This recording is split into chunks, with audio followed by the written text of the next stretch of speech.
participativo. Nessa época eu estava representando o Instituto Terra, da qual não faço parte há muitos anos. Né? Há muitos anos eu não estou mais na ONG.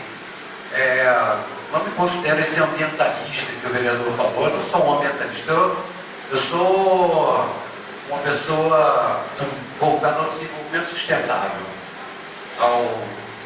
à visão ecológica associada à economia, à sociedade, à cultura, né? Olhar para todos os parâmetros criados aí no desenvolvimento da civilização de uma forma integrada. Uma integrar cultura, economia, ambiente, sociedade. Eu não sou só um ambientalista. Então, toda vez que as pessoas de Miguel Pereira me associam ao ambientalismo, eu fico meio arrepiado, porque não é isso. Nunca foi. Mesmo quando eu fazia parte da ONG, da qual eu ajudei a criar. Portanto, não sou só um reflorestador, como meu filho é. Né?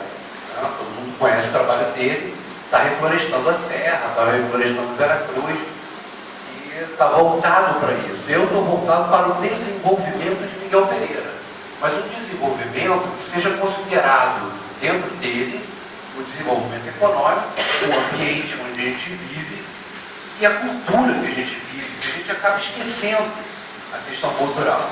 Bom, então, nesse sentido, eu acho que eu me coloquei claramente da onde eu vou e tenho o meu olhar sobre a cidade que eu moro e a cidade que eu vivo. No sentido do desenvolvimento da nossa democracia local aqui, essa experiência do plano diretor foi uma das mais ricas que eu já vivi na minha vida. E olha que eu já vivi por aí muito.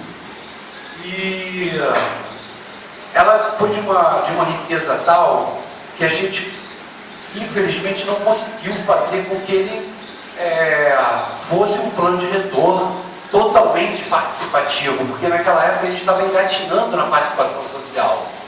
Então, por exemplo, nós não tínhamos um plano estratégico que gerasse dados anteriores para o plano diretor, porque nós entramos para o plano diretor com poucos dados e aí contratamos profissionais de fora da cidade, profissionais muito bons, conforme a doutora Kátia coloca, profissionais de alto nível, né, para ajudar aquele grupo que foi formado num embrião do nosso Conselho da Cidade, porque o Conselho da Cidade foi instaurado após o processo, ele foi instaurado durante o processo até, mas o processo de construção do plano já estava acontecendo quando o grupo que deveria estar tratando desde a sua estratégia foi montado. Talvez tenha sido uma das nossas dificuldades. Porque nós iniciamos o processo de construção do plano diretor num determinado grupo e no momento onde a participação social tinha que acontecer necessariamente a pedido do Ministério das Cidades, aí então nós fomos para a organização do Conselho da Cidade. E o Conselho da Cidade encontrou dificuldades enormes. Uma delas, e aí eu discordo do vereador Albino do seguinte ponto, que não foi por uma questão política, porque a discussão que se trava dentro dos conselhos da cidade e dentro dos nossos conselhos municipais é uma discussão política. É uma discussão política. É uma discussão de políticas públicas. Então vamos separar ali a questão da discussão partidária. Então houve uma discussão muito partidária dentro do Conselho da Cidade e ele foi se tornando cada vez mais impeditivo. A ponto das últimas reuniões do Conselho da Cidade, a gente travar lutas quase físicas, né? Quase levantando as cadeiras e jogando um no outro, porque havia um partidarismo muito forte e as visões políticas não se concatenavam mais. Ponto. É só um histórico que eu faço das dificuldades que nós tivemos que aprovar. No final das contas, parte do grupo disse assim: bom, tudo bem, nós temos, a cidade tem que aprovar seu plano diretor, mas sob a ressalva de que fizéssemos estudos, principalmente os mapeamentos, que era o que a gente não concordava com os mapeamentos. Eu não vou entrar em detalhes, porque senão a gente vai ficar muito mais de 8 minutos, e os 8 minutos estão acabando. Mas a gente não concordava com os mapeamentos. A gente não concordava que as cartas de satélite fossem cartas de satélite de 2004, por exemplo. Não dava. A cidade tinha avançado, a cidade tinha crescido. As cartas de satélite da época não comportavam a organização do zoneamento da cidade. E aí nós travamos esse processo, negociamos, em 2 anos nós faríamos os estudos. Bom, o Dr. Roberto de Almeida ficou no governo 8 anos. Conversei com ele pessoalmente várias vezes. Falei para ele: doutor, olha só, precisamos discutir o mapeamento da cidade, precisamos comprar as cartas de satélite, precisamos. Nessa época, a doutora Cátia era secretária de meio ambiente do doutor Roberto de Almeida. Por que não foi feito? Por isso, eu fico às vezes impressionado como as pessoas assumem o poder público, não cumprem uma função super importante, que está determinada no plano da cidade. E aí mostra, vem a Cátia vem aqui, mostra no caderno do qual eu, como membro de uma entidade, nunca recebi. Eu tirei xerox dele. Pois é, nunca recebi, mas a senhora era do governo na época. Mas então, eu tirei perfeitamente. xerox e deixei. Bom, lá. não vou discutir Não, essa eu não questão. tenho Essa é uma questão mais que pessoal com a senhora. A gente já se esbarra Vamos muito. politizar, eu vou politizar. A instituição que participou. Não, vamos politizar porque fica mais fácil. Já acabou o meu tempo? Não, só para politizar, eu diria o seguinte: a entidade da qual participou do plano diretor, representando inclusive o processo metodológico, garantindo o processo metodológico participativo, porque eu pergunto para alguém daqui, a não ser o doutor ali que eu acabei de enxergar, alguém participou do processo de discussão participativa no seu bairro? Foi dificílimo fazer esse processo. A gente não tinha tempo, a gente não tinha recursos, os recursos estavam voltados para a contratação do corpo técnico. A prefeitura não queria, e foi antagônico ao processo de construção de Agenda 21, não quis fazer a Agenda 21, se posicionou contra, dizendo que era caro. Eu tenho as documentações todas dizendo que o processo de construção participativa que daria respostas ao plano diretor era caro, então não custa absolutamente nada para fazer uma Agenda 21, a não ser um pequeno corpo de funcionários e muito empenho político. Né? Bom, eu não tenho esse documento que a doutora Cátia levantou. Então, sobre a questão do plano diretor, eu tenho grandes dificuldades de colocar para os vereadores o seguinte: eu achava particularmente, e não trago aqui a posição de nenhuma entidade a que pertenço, eu estou aqui como cidadão, diria que nós deveríamos nos debruçar, como a doutora Cátia falou, na aprovação final de nosso plano. Que nós tivéssemos um super plano. Por quê? Porque nós temos estudos fantásticos para conseguir. Nós não vamos começar do zero. Nós vamos começar, eu diria, com mais de 60% dos estudos prontos. O que falta para nós é ouvir o cidadão. E ter metodologia para ouvir o cidadão, porque me deu perfeitamente no Estatuto da Cidade, está garantida o direito da visão de futuro dos cidadãos. Então, a visão de futuro dos cidadãos só vamos consegui-la se nós ouvirmos e tivermos método para ouvir.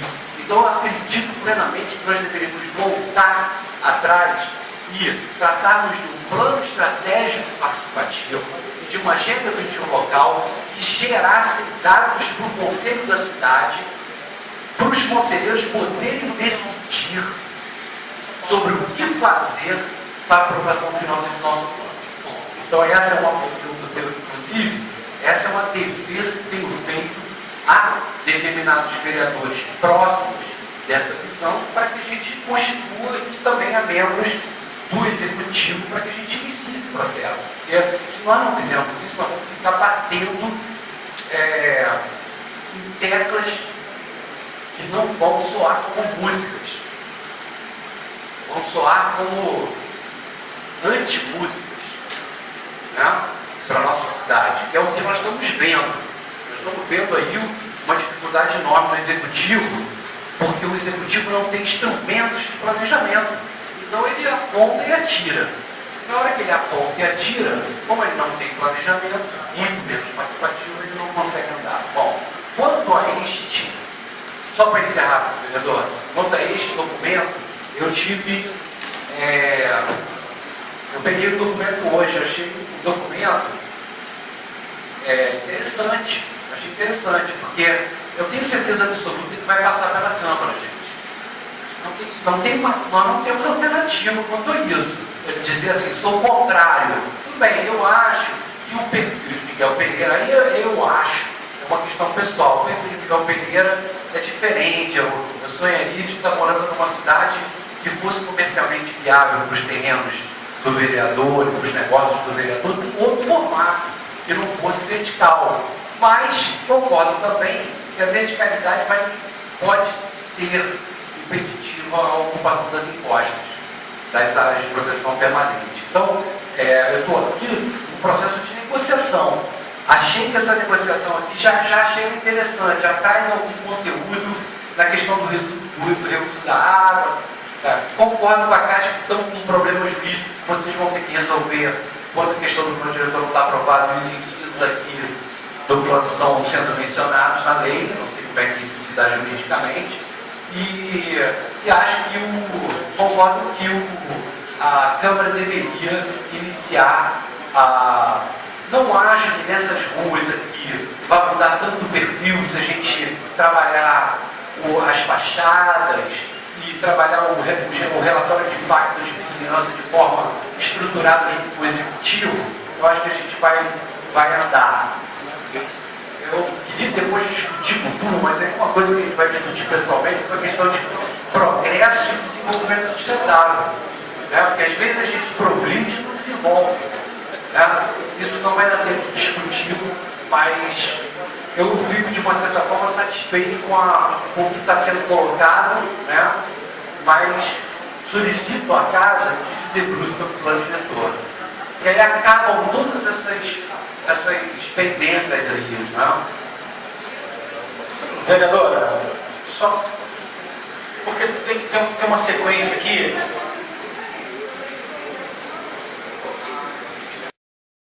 Senhores vereadores, presentes, boa noite.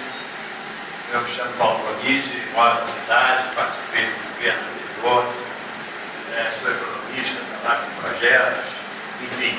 E fui o responsável por ter trazido o plano diretor da cidade de Miguel Pereira.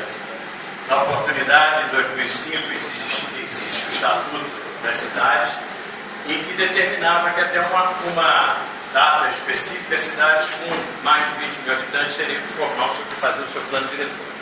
E eu insisti, né, na elaboração desse plano, preparei tudo aquilo que era necessário, porque a gente visava o bem da cidade em que nós vivemos. E o lema do Estatuto da Cidade, do plano diretor, é a cidade que queremos. Então, nós trabalhamos o plano diretor, fizemos o comitê gestor, desse comitê gestor partiu-se então para a elaboração do plano diretor efetivamente, com contratação de uma consultoria especializada de arquitetos, urbanistas, pessoas credenciadas pelo Ministério da Cidade, e concluímos esse plano diretor em 1966, que se transformou na Lei Complementar 133, no dia 21 de setembro de 1966. E lamentavelmente, 2006, perdão, e lamentavelmente ficou no papel. Eu tive o cuidado de mandar imprimir nos cadernos, não é uma maçaroca quem falou não, o plano diretor está num caderninho que é fácil de ler. Então, lamentavelmente, esse plano diretor ficou parado, ficou no papel, né? Não foi à frente. Nós conseguimos aprovar o plano diretor com algumas restrições, para que a gente não perdesse todo o trabalho. Nós chegamos a uma conclusão e iríamos aprovar o plano diretor sem o zoneamento. Aprovamos no macro zoneamento. Então, se o plano diretor tivesse efetivamente sido executado em execução, tenho certeza absoluta que essa audiência pública nem estaria sendo realizada no momento. As coisas seriam tratadas de acordo com a lei. De acordo com a lei. Né? Infelizmente, não houve isso. Nós estamos hoje discutindo um assunto da maior relevância para o município. Nós sabemos todas as dificuldades que nós temos. É uma cidade que tem demandas de habitação. Os aluguéis são caros, o comércio para conseguir uma loja tem que pagar luvas, etc. Mas, em contrapartida, nós não temos uma infraestrutura capaz de absorver de imediato construções desse nível, de 6, 5, 4, 3 andares. Nós não temos infraestrutura de esgoto, a gente não tem saneamento básico, a gente tem um abastecimento de água precário, precaríssimo, energia elétrica final de linha. Então, até que isso seja resolvido, nós temos que esperar, não vamos construir para criar, como bem disse o Felipe, perdão, né? Vamos criar um monstro para nos consumir? Não. Eu acho que isso é fundamental que se parta primeiro para essas soluções, né? Com infraestrutura, saneamento básico, a captação de água, a energia que vem, os 13 mil capitais, seja quanto. O problema, Sr. Paulo, é que esse projeto, a primeira vez, foi em 1996 que eu botei esse projeto. Todos os prefeitos, vou fazer. Se a gente for esperar, não vai sair nunca. Não vai se fazer nunca. Falando, senhor, passou o macarrão, passou o Fernando, passou o macarrão 2 vezes e não foi feito. Entendeu? Se a gente não tomar atitude para ser feito, não vai ser feito nunca. Eu entendo, eu até acho correta a sua postura, a sua colocação. Eu acho que se aprove, né, dentro do que prevê o plano diretor, tomados os devidos cuidados, que seja bem regulamentado, se aprove, mas não se execute antes de tomar essas providências, porque senão não vai acontecer nada. A gente vai ficar com estruturas aí, vamos ficar com elefantes brancos, né, vamos ficar com esqueletos, provavelmente, e a demanda vai continuar a existir, e a especulação imobiliária vai continuar a existir. Então, é isso que a gente tem que entender. Né? Ninguém melhor do que nós quer o melhor para aqui. Né? A gente quer o crescimento da cidade. Até que ponto o desenvolvimento da cidade tem que passar por uma verticalização excessiva? Eu acho que não é por aí. Eu acho que cabe sim para suprir a demanda, para aumentar a oferta de emprego, para aumentar a oferta de imóveis residenciais e comerciais. Mas nós temos que fazer aquilo que nós fazemos na nossa própria casa. Antes de construí-la, a gente vai criar fossa, vai ver a captação de água, né? Vai ver tudo isso, vai ver o impacto que a gente vai gerar na vizinhança. Né? A cidade tem não tem um planejamento urbano, a gente tem um trânsito problemático, a gente não tem mais estacionamento, então tudo isso tem que ser analisado. Eu não sou contra o projeto. Até porque as ruas em que estão distribuídas, onde serão construídos os prédios, estão no centro da cidade. Agora tem que haver critério, tem que haver regulamentação, tem que haver respeito a um plano existente, a uma lei complementar existente. Ou então, que se substitua a lei por uma outra lei complementar. É disso que eu queria colocar. Sobre o plano diretor, ele existe, ele pode dar muitas soluções e auxiliar na solução desse problema, na condução do problema, melhor dizendo. E acho que não tem mais nada a acrescentar. Foi falado, o Coronel Vitor falou, o Joca falou. Respondendo a pergunta do Joca, eu tive o cuidado de, ao longo desse tempo todo em que eu estive aqui na prefeitura, de guardar toda a documentação referente ao plano diretor. E eu tinha todos os CDs com as centralidades, o georreferenciamento, tudo guardado no cofre da prefeitura. Antes de sair, eu peguei essa documentação que estava guardada no meu armário e disse: Fred, está aqui toda a documentação do plano diretor. Os CDs estão aí, fica com você. Eu tirei do cofre, não sei se depois devolveu o cofre da prefeitura, e se guarda aí e passa para quem for assumir. Como também tinha os primeiros documentos do lixo. Foi eu quem começou, foi a tentativa de resolver o problema do lixo. Não é o caso daqui a gente discutir. Então eu deixei isso lá. Eu soube depois que o Fred disse assim: Paulo, eu consegui segurar alguma coisa porque estava querendo transformar tudo isso em arquivo morto. Então você procura o Fred, que ele deve ter os salvados do incêndio, né? A documentação existe lá. Então eu vou encerrar. Eu queria cumprimentar aos vereadores pela essa audiência, por terem. Você tem o objetivo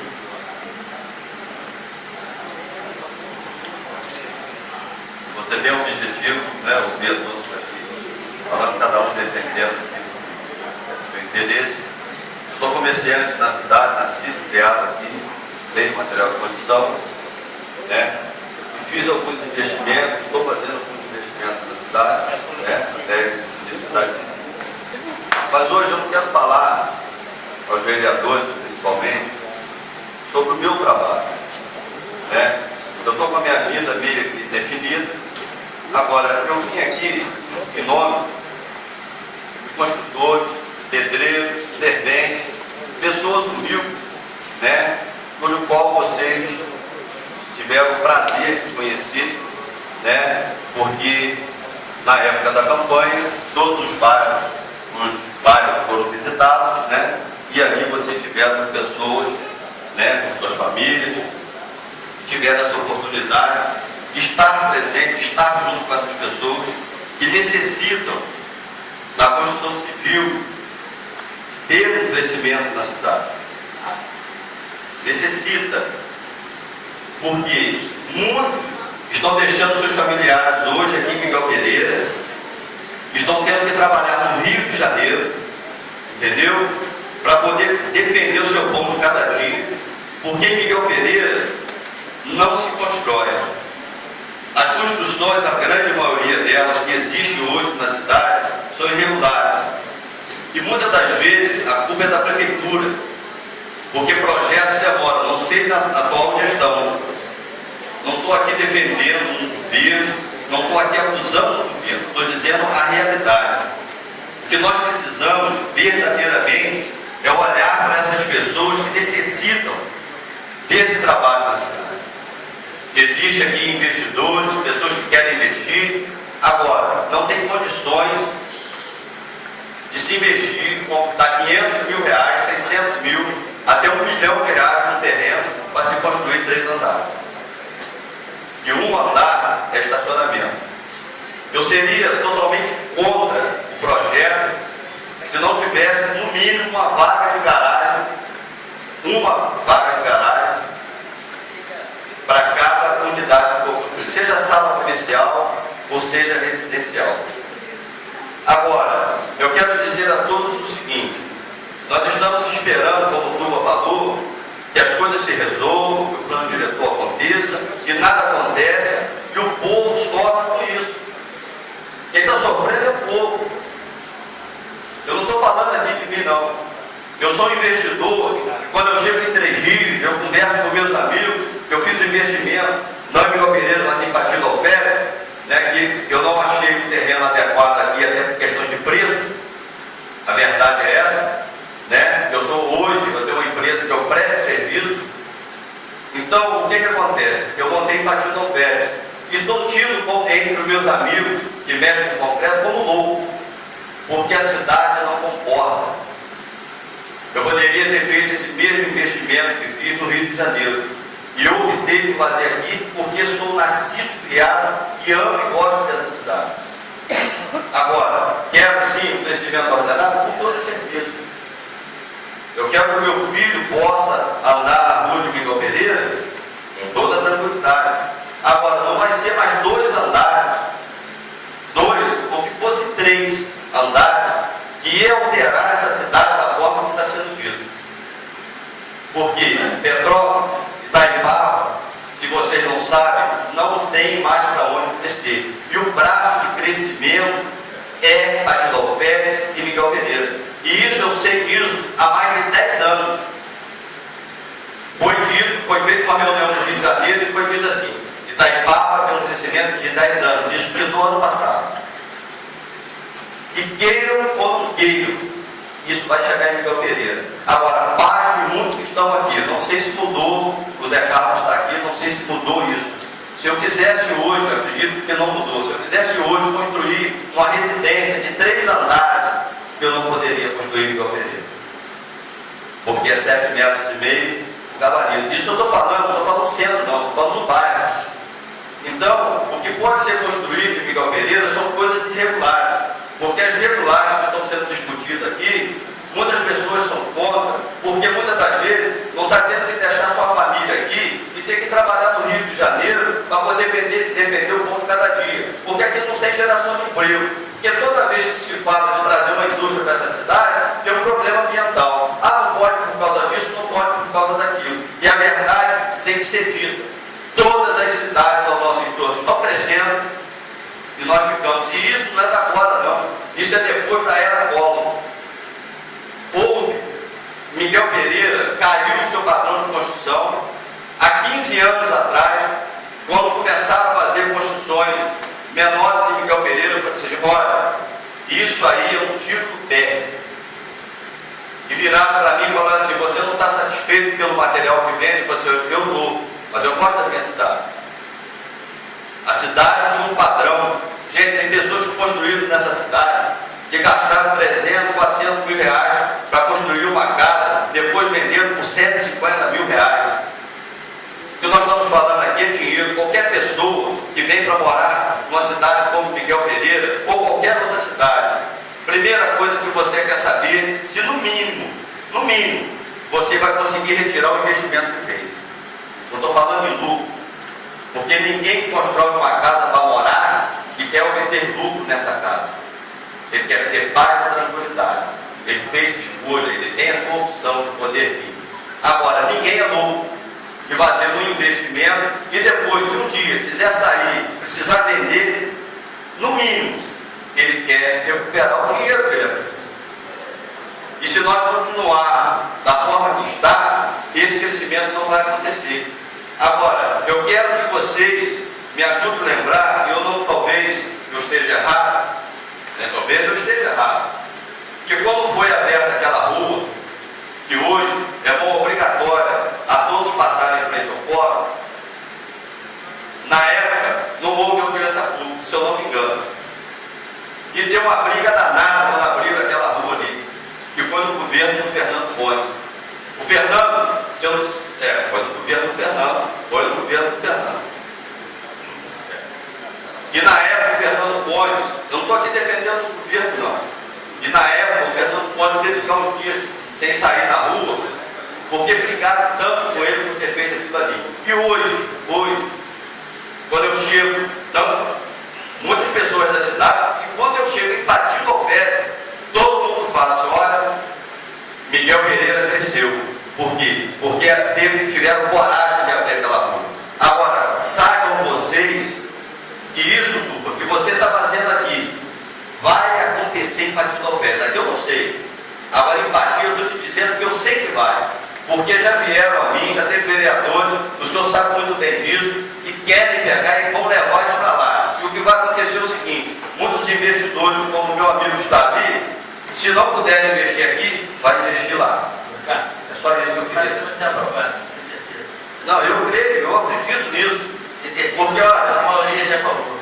se eu hoje, se eu comprasse uma área de terra em Miguel Pereira, com 500 lotes, eu poderia aprovar meu loteamento, Zé?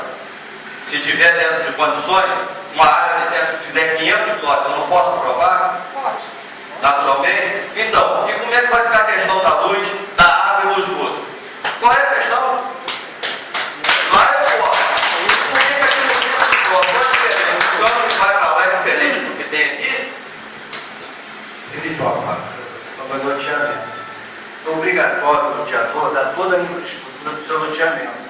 Existe uma diferença quando você coloca. Não que eu seja contra os 6 andares, não. Eu falei que eu permito pensar nisso e acho que pode ser viável. Mas a comparação não é igual, porque se você for fazer um loteamento, você tem que cumprir todas as exigências básicas para tê-lo. Entendeu? Então é uma diferença. Quando você diz que realmente existe a necessidade desse investimento, ninguém é contrário ao crescimento da cidade. A nossa preocupação é não transformar a cidade num caos. É essa a preocupação. Tanto que 8 andares, eu digo para você hoje, senão votaria. Em hipótese alguma. 6 andares eu permito discutir, estou ouvindo, até porque na realidade, o meu modo de ver, vai ganhar um andar, porque o outro andar é garagem. Na realidade, nós estamos aumentando o gabarito em um andar, que antigamente se construía sem a garagem. Então nós estamos criando um andar a mais. E hoje essa audiência pública é para ouvir vocês mesmos. Assim como você está colocando um ponto de vista mais real, você está falando da cidade, você está falando dos moradores, você está falando de uma forma global. E a gente tem que estudar isso mesmo. Tanto que é assim que a audiência pública está aí para isso. Então, não quer dizer que vai ser definitivo. Eu tenho certeza absoluta que, pelo que eu vi aqui, vai passar o projeto. Só que eu gosto de votar com convicção. Não é o que eu acho, é o que acham. Por isso eu queria a audiência pública para ouvi-los, para que vocês me convencem. Eu disse aqui, eu não estou aqui para falar, eu estou aqui para ouvir. Eu estou ouvindo, estou analisando, estou vendo. Seu ponto de vista é um ponto de vista com coerência, com retidão. Então a gente tem que analisar de uma forma assim. Mas quando se fala em condomínio e prédio, existe uma distância muito grande. O condomínio tem a obrigação da infraestrutura. O prédio já vai pegar a infraestrutura feita da nossa cidade. Por isso é que a gente tem que ouvir e pensar com muita calma. Muito obrigado pela parte. Eu quero só, sobre suas palavras, explicar o seguinte. Eu sou responsável, se eu abrir um loteamento hoje, a área da minha responsabilidade é dentro dessa área que eu estou loteando. A rede de água, esgoto e luz. Agora, a SEDAI vai ter que levar o cano para ligar no meu cano. O esgoto, a prefeitura vai ter que levar a manilha para ligar na minha manilha. E a Light vai ter que levar o poste, o fio para ligar naquilo que eu vou fazer dentro desse loteamento. Não é tão diferente, tão distante. Entendeu, Guilherme? Como eu estou dizendo, a comparação que eu fiz, a correlação que vocês estão botando, a correlação que está sendo feita, está sendo dita. Tá bom? Eu agradeço a minha oportunidade.